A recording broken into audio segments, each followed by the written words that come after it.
Hello again. My name is Anya, and today I continue the rune series with the rune Perthro or Perthro. That's the next rune in the second Ayatir, and this rune actually stands for the birth. So in last week I talked about Awas, that was the rebirth, the process of the rebirth, of the transition. So and this rune is the birth, it's a self-determined destination, it's a permanent change. So, and it also tells you something secret, so because it is the rune of the secret. So, and the rune stands for the universal laws to which humans and gods are subject. So, Perthro is, like I said, stands for birth, or as the vulva, or as a vessel or a dice cup. And all of this contains the destiny, right? Same as a cauldron. So, but the real meaning of the rune has always been like a hot issue between rune experts. And this has something to do with the sound P, or in German P. And the rune begins with this letter, and it's not known anywhere else in the Germanic language from back then. So therefore they're thinking that this was imported from another language. So, but I might not want to get into that too much. Also, another interpretation of Perthro leads back to the Slavic word pizda, not pizza. Pizda stands for vulva. So, and it kind of fits to the rune, right? Because it talks about birth and death as well. So, but all of the theories that can't be really proven. So, but the principle of the rune is the vessel. Something that protects, something that holds, and in some way produces something. And this can be anything, right, in your life. So the rune is closely linked to the term fate, and the path taken is pretermined in a sense.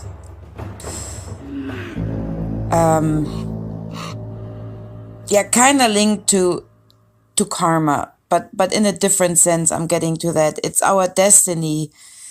It's our path, and Perthro is the beginning of such a journey. So something new will happen. So Perthro is the beginning of this journey. So, and the rune stands for the many possibilities and events that you have no influence, really, right? Like sometimes we just do not have influence on things. Happiness is a constant, you can see it, test that faces the seeker. And fate is not fatal, and it's not meant that it doesn't say that we are not able to change it. But there are always things that influence our own environment, right? Or elude our own success or access. So also the rune includes the aspect of time. So she calls for uncompromising use of one's own time, and thus becoming the master of your own life. So the rune is death and rebirth, and it stands for the initiation into any secrets. So Perthro is a symbol of the impact of the power of primordial laws. They're also called Urluk. So throughout the multiverse, and of the opportunity that gods and men have for exploring those effects. So Urluk is usually translated as destiny, but has nothing to do with predestination. So in the Christian sense or in the karma sense, but literally means primordial layers or primal laws that have arisen from past and past action. So in these self-made layers of past action represent the laws to which gods and humans are subject. So it is not the immutable laws of nature, but rather those that determine the laws of essences based on the actions and events of the past. So it is a cosmic principle on which the general Germanic Nordic law is based on. The Perthro rune contains the mystery of Nornish laws. So the Norns, I mentioned them before, are the media, kind of like the media, through which an action is received, then transformed into a configurable, essential, unchanged form, and then returned to the sphere from which this action was originally obtained. And I hope I make any sense. So this is why I always say, for example, don't harm anyone with any magic or energy work, because as you call it out, you will receive it back. So Perthro is the rune of times, and this concept is also expressed in the Norns. So their names are Urd, it's the becoming one. Then we have Verdandi, the nascent one, and then Skuld, of that will become. So the Nornish force defines one aspect of the law of cause and effect in the multiverse, and an understanding of that power is therefore essential to the practice of runic art. And like I said, don't use runes, for shady actions. And like an all-over statement of the Perthro rune is the mystery of definition and simultaneity. So the art of the definition allows the rune knowing person to recognize personal or even beyond personal life, and to become aware of the power of the Skuld and the influence of the Urd and Verdandi.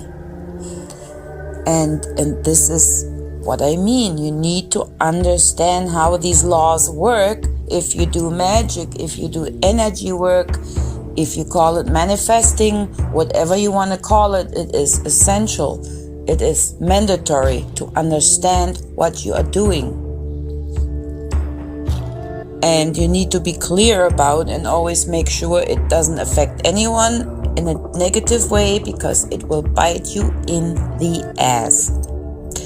So, because Perthro represents the great plan of the cosmic becoming. So, and this should be understood, and the principles that I just mentioned. So, it is perceived as a constant change, which remains eternally the same. So, so therefore, in a magical use, for example, Perthro is used to promote fertility, or even help childbirth. it improves mental health. And also Perthro gives advice and helps you to obtain prophecies. It's an oracle rune as well. So, and it also gives you the time, because I said it's a time rune, so it can also give you the time when it's a good time to start your projects. So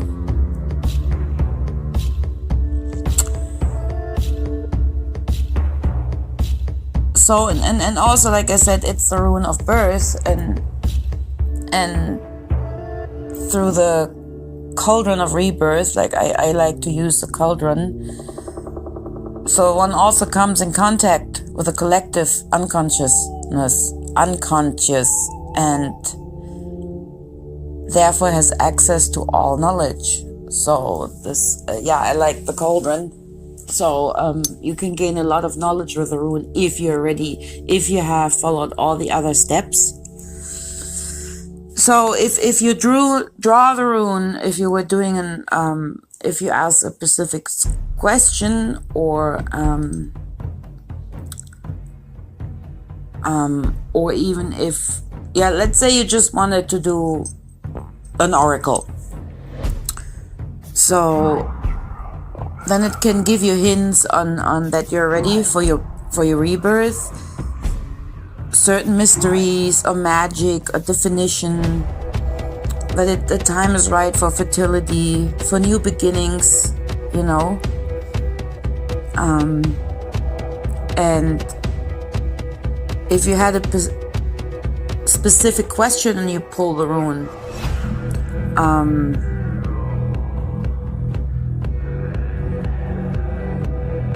so it has the message for you that the simultaneity of all events, the fate, the Urlug is not in Damitab.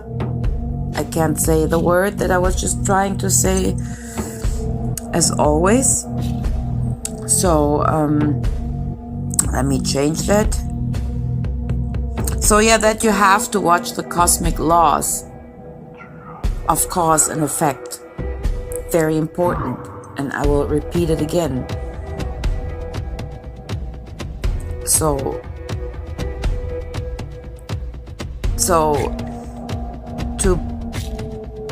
to how can I explain that?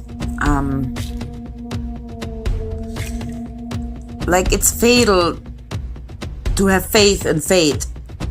And what I mean by that is, it's comfortable, but it's wrong. It's wrong. You cannot say, oh, this is meant to be, or my life sucks, that's just meant to be, or what do I care?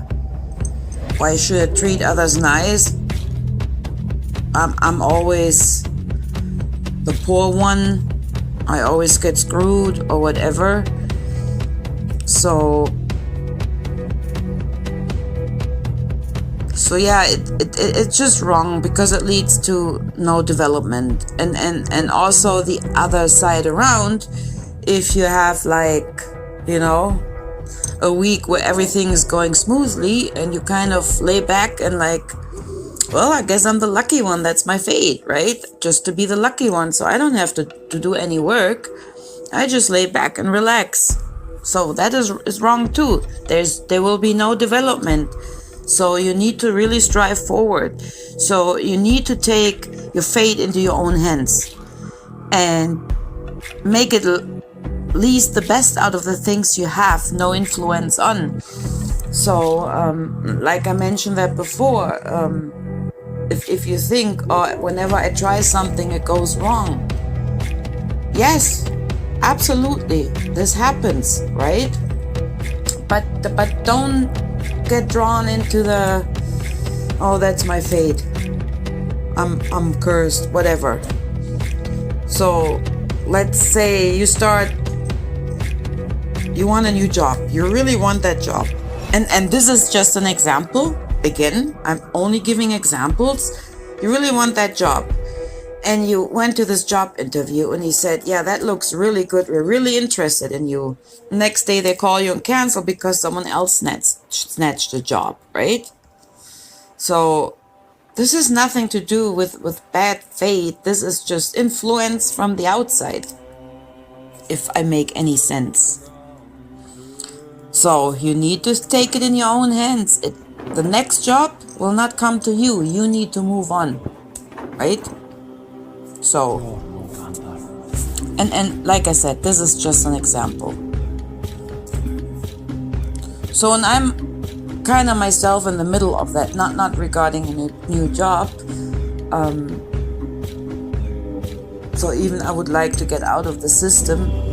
They're treating me very well, human, which I find very important. And my dream is to get off the grid. And I catch myself in the thought, how the hell am I supposed to do that? I never have money. Everybody else has money but me. So this is my homework right now, to not think that this is my fate, that I have to live forever in a city or outside the city. I live in a little suburb. But you know what? I see myself in the country and living in the country, and this is my goal. So, I will take it in my hands somehow. So, I mean, others did it. Others did it with no money. So, you know what I mean? Just an example. So, because also the rune stands for the renewal in the positive aspect, right? So the rune message is a positive one. So it produces something when you draw the rune and you had specific questions. This is the vessel, so it is in the vessel, it is in the cauldron. Something new is just about to be created. So this is good. And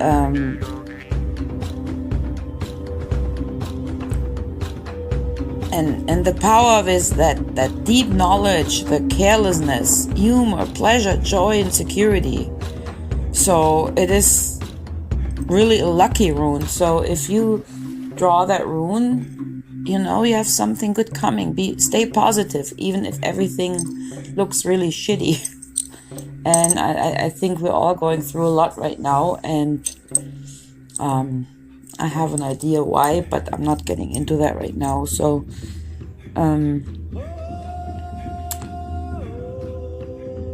but also, depending on the situation, Perthro can be a warning for you. Let's say,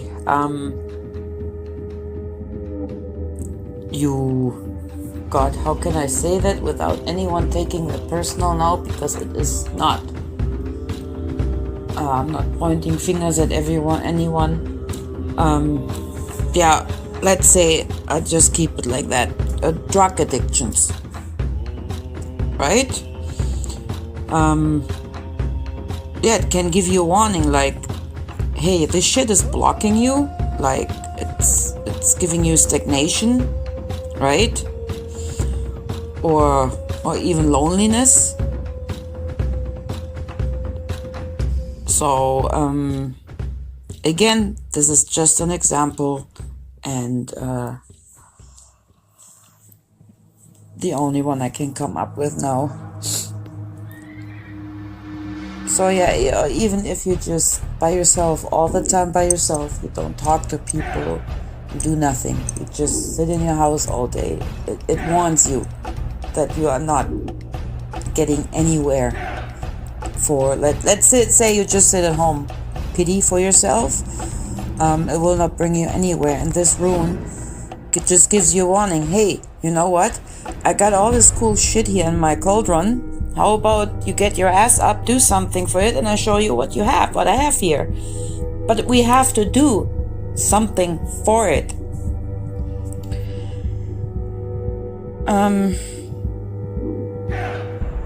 So, and also if you want to use Perthro in a magical aspect,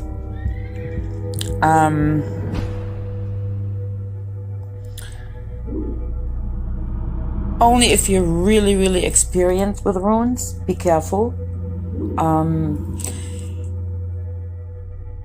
Because if you don't use it correctly, it can cause excesses, of many kinds.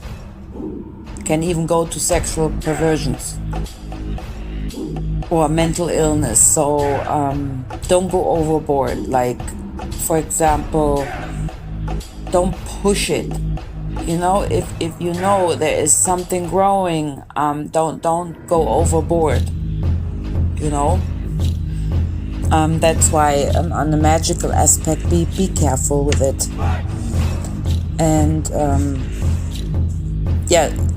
let's say childbirth. Like, if you use it correctly, it can facilitate childbirth.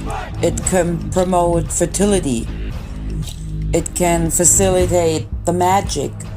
But again, don't push it. Don't overdo it. Once, I say the soup is cooking in the cauldron, just don't crank up the heat too much. Just let it simmer and don't boil it. Don't cook the shit out of it. You know what I mean? And also worn as an amulet, it can bring you luck and joy and success, in any kind of investments or business of any kind. So, and also, another one that's actually funny. So it can help you to retrieve lost items, and it really works. It's really funny. I tried that. So, and again, also you can use the runes on the moon phases. So on the increasing moon, if you want to win a game, you have the help. So, and on a decreasing moon, you can rediscover magic secrets. But again, be careful with what you do and what you wish for, right? Yeah. So, that's literally what I wanted to say, yeah.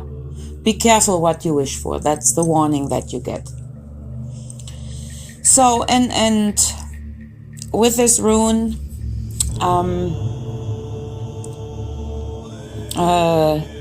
the god Mimir works. Because he has to do with the search of knowledge,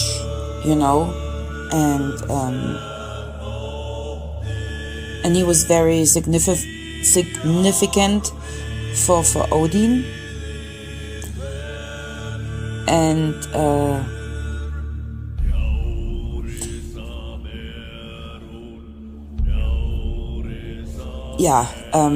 let me get into that. So like, as we know, Odin had this law for wisdom, right? And he even sacrificed half of his sight. And this is when he visited Mimir, the keeper of the primeval source of wisdom, under the world tree Yggdrasil. And he asked him for a sip of the well, whose water give knowledge. And as a sacrifice to attain the truth, so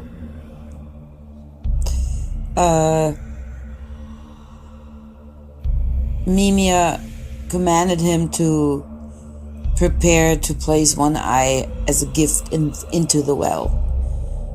So, and ever since, Odin is called the One-Eyed on many pictures. So, and the self-sacrifice of Odin at the world tree Yggdrasil, and I talked about this before, right?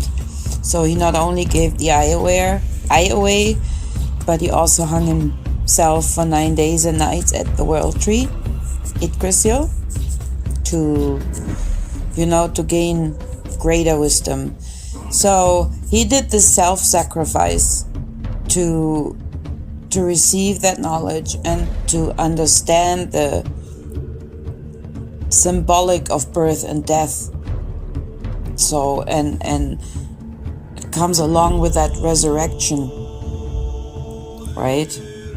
So, and if you take a I know I'm gonna step into the paddle here, but if you look at older Odin pictures, the way he hung from a tree and he stabbed himself with a spear, and I'm not saying who, but someone else hung somewhere with a spear. So I'm not saying that because I don't want to start a shit show. So this is just historical mythology.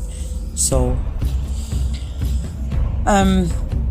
yeah, so like Perthro is the rune for wisdom, for secrets, right? So but you kind of have to sacrifice a little bit to gain that knowledge. So, and with sacrifice, I'm not saying go and hang yourself from a tree or stab yourself an eye out and put it somewhere.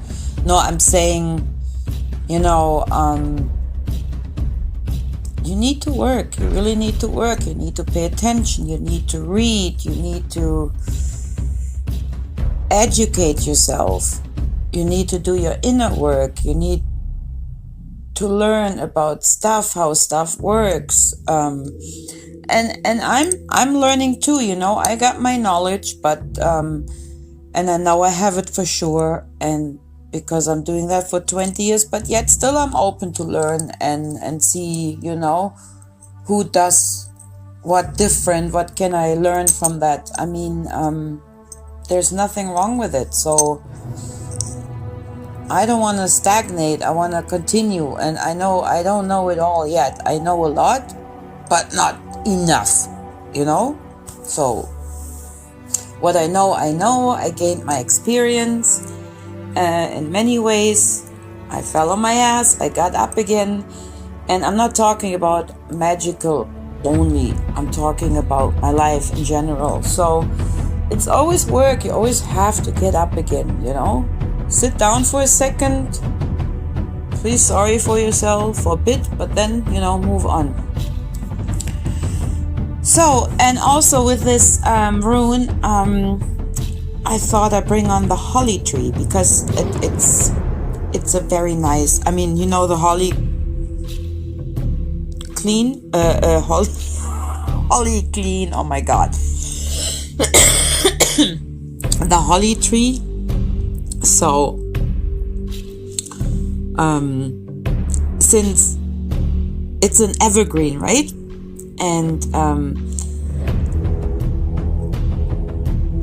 due to Yule, it stands close to the winter, so it overcomes the death and has literally eternal life. It blooms in the winter.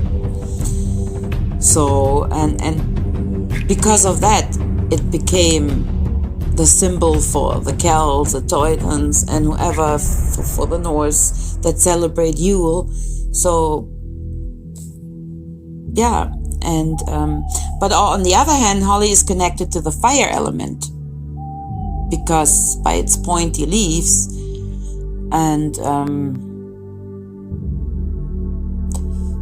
so back then they hung the holly branches to protect the house from lightning, and also hint that she was dedicated to Thor, right? So, and it was supposed to keep negative energies away or evil spirits and all of that. So it was hung in the middle of the house, like at the chimney.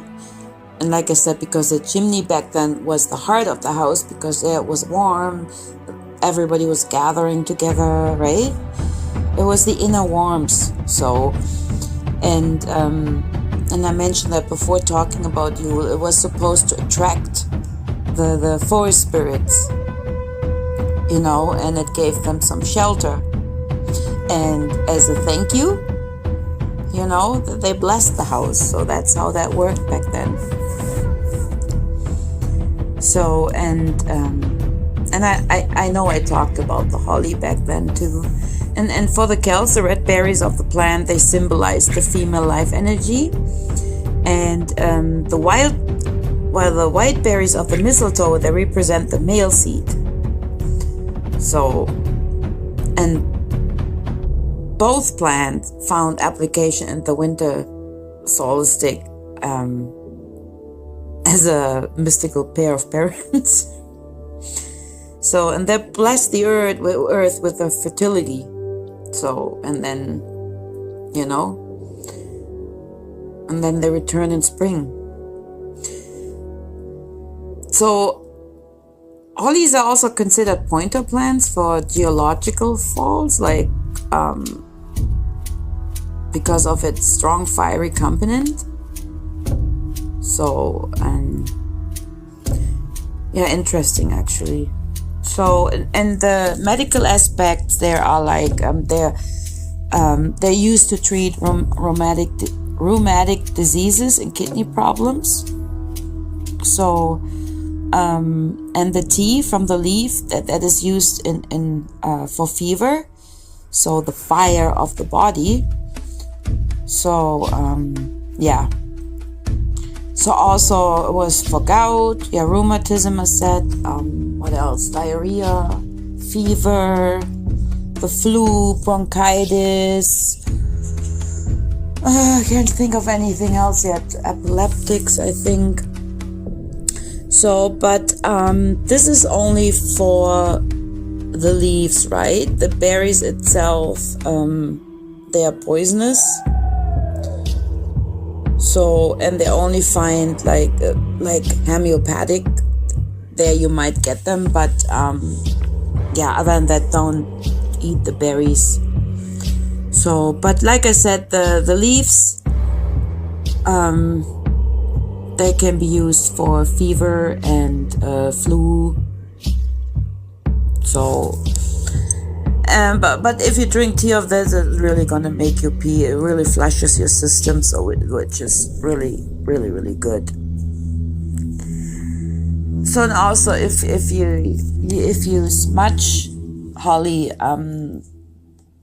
the spirit of the plant, it will help you to gain strength, and also helps you to get help from Thor if you do not know other than how to connect with him.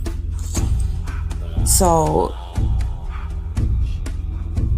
and the holly incense, like the spirit of the plant, if you smudge it, it's kindled even with indecision. If you can't make a decision, and if you're impatient, you know,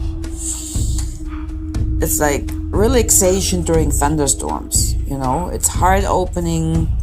It's like purification. It's protection. So yeah, it will give you strength, and it will open the heart. So yeah, really, really cute plant. Little stingy, but good. So, and also then I have the Phylgia, of the Rune Perthro, which is the frog. So, so why the frog?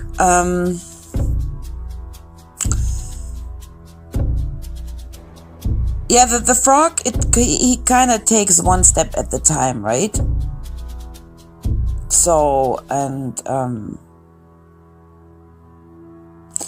that's what he invites you to do too, like take one step at a time and not hide in your fear somewhere. Communicate with others and do something powerful together, because that's what frogs do too. They communicate, right? From leaf to leaf.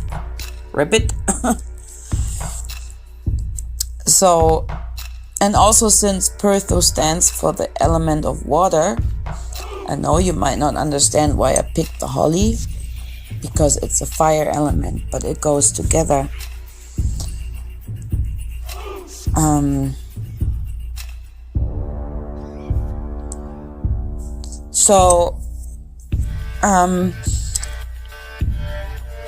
And it said that the frog is not only connected to the element of water, but also the undines, the essence of the water. It said that whoever wants to contact the water spirits must first call and honor the frog. So, and then the frog will examine the person and the intentions, and then let him talk only to the water spirits if this intention, you know, is honest with a pure heart. So, and our ancestors, the Celts, the frog and his stages of development, that was another symbol of the threefold goddess and its three faces. So,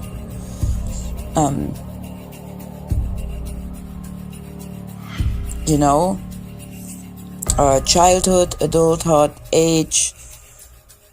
So, and grow and fertility, offenses. So the frog was a very important teacher to the Celts for all healers, seers and priests, because he is so close to the, you know, water spirits. So what he wants to do, he wants to encourage you to more flexibility, you know. Just like a frog, he can live on the land and the water, and so can you as well, you know. So bring your feelings into harmony with the mind and live in several worlds simultaneously, of course, you know, without losing yourself. And also I believe he was a symbol of the goddess Hecate. So for me it's more like heal, you know, because they go with the birth, fertility, death, rebirth, wealth, abundance. So, and also since the frog is a symbol for fertility, so however the frog is a power animal, he wants to shed more light on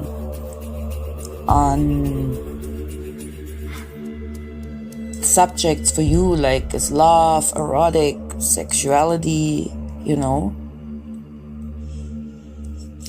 So he can also show you if you have any issues in sexuality, if you have any problems, if you're not satisfied with your body or you're afraid of love.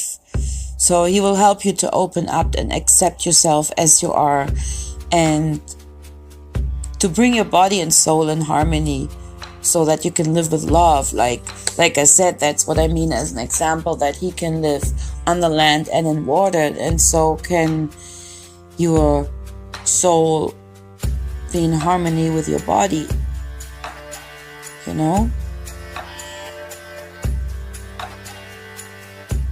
So yeah, and I'm the one to talk, ha ha ha. So that's my main subject right now where I'm working on. So yeah, like I said, I'm not just preaching, you know, I'm in the same shoes as everyone else. So and also if you want to, you know, mention new things, like if you have something on mind but you're not sure, should I not, so and you don't dare to jump because you may be afraid of the risk, you know. So you can trust the frog. He will, you know, help you to achieve that leap and that transformation to change your life together with Perthro. So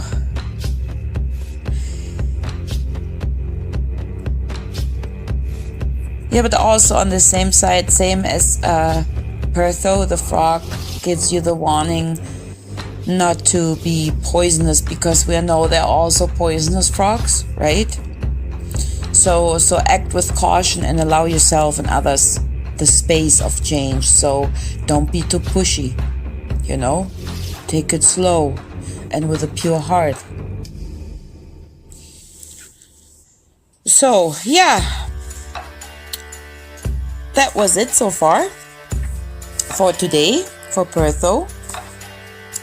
I hope you enjoyed it. I tried to keep it a little shorter today because I'm afraid if it's too long, then you might lose interest listening. So yeah, have an open heart. Try to get out of your stagnation. I don't know why I'm saying this, because this is not a reading. So this is just if you pull the rune, or if you want to work with the rune. So you can pull the runes if you throw them, or if you just have them in the bag and you reach in, however you prefer to do it.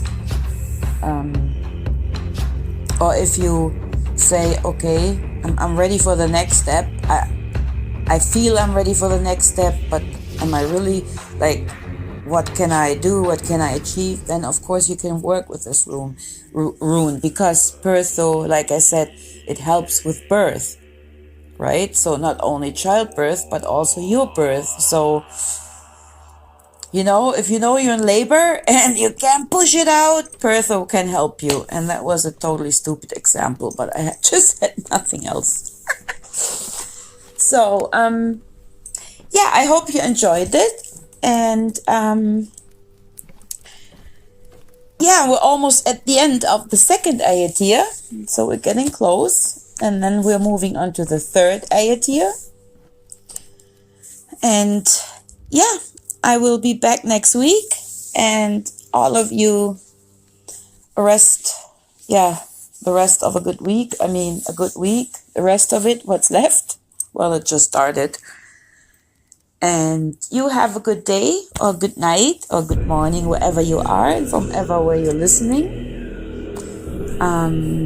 And I see you all next week. And if you like, leave a little comment what you think. And I see you all later. Blessed be. Bye-bye.